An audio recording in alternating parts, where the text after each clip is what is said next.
आम दीपावली एटा को मानती आमर। Hello guys, good evening. उम्मीद करी आपण माने समस्त भल थे।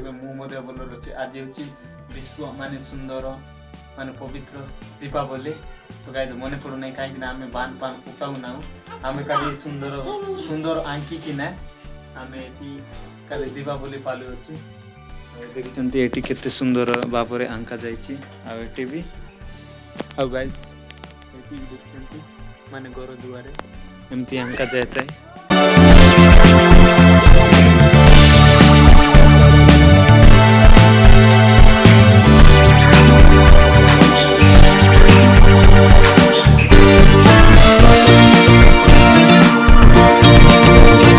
देखुंत यहाँ आम दीपावली एटा को मानती आमर। दीपावली रे एटा एका लगाती सबु बेले मोदी टू आराम कर सबु जगार एटा एका लगाती किंतु आमर बान पान दूर कथा गाइस आम बान पान फाटाऊन एटा के लगाइबू आटारे तेल करना